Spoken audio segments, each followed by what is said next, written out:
everyone, and welcome to Tech Yourself. I am your host Morgan, and today we'll be looking at the 2015 MacBook Pro. Now you might be thinking it's 2018, why would we be looking at the 2015 model? Well, this video is actually going to be about whether or not it's still worth purchasing a 2015 MacBook Pro in 2018. Let's get started.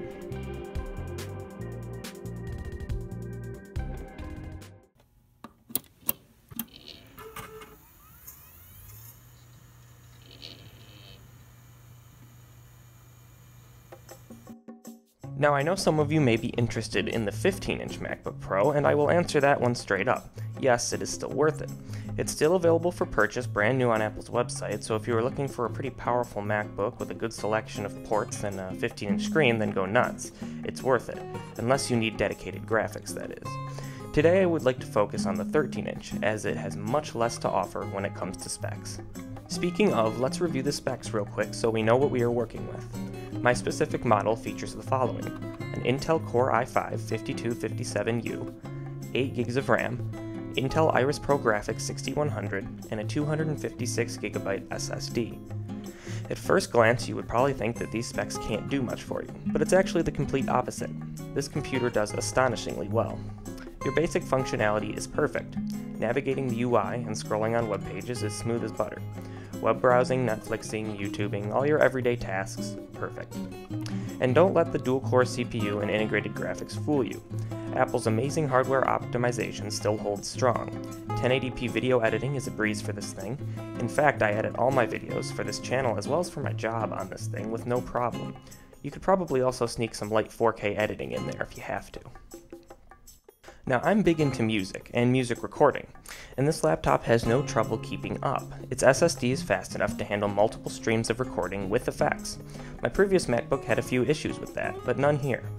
Speaking of recording, I can plug in all of my recording accessories into the decent selection of ports, including 2 USB 3 and an SD card reader. I do wish they had at least one more USB though. 2 just isn't enough, so if you're like me, you might end up needing a hub. The backlit keyboard is fantastic. It's not the new butterfly switch mechanism, but that could be a pro or con depending on who you ask. I like both, so I'm perfectly happy. The trackpad is the best in the business. No complaints there. The Retina display is beautiful with a resolution of 2560 by 1600. To me, it's the perfect balance as it looks fantastic but still leaves enough graphics resources left over for other programs. Now, I am a college student.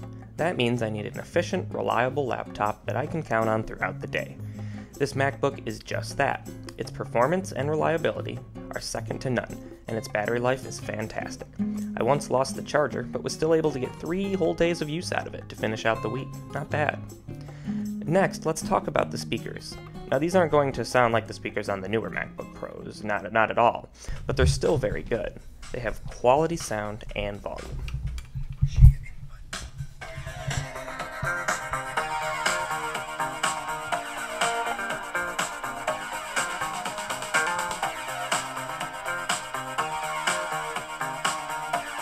My Waffle House hash browns coming quicker than FedEx, never reaching apex, just like Coca-Cola stock. You are inclined to make me rise an hour early, just like daylight savings time. You and me, baby. Alright, so I've had a great experience with this laptop.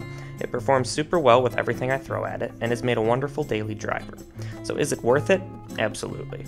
If you're considering a 13-inch MacBook Pro, then it is still an excellent option, especially if you want to shave some money off the price tag. You can find the 2015 models refurbished or used for reasonable prices online, and it will perform on par with the newer MacBook Pro for most things.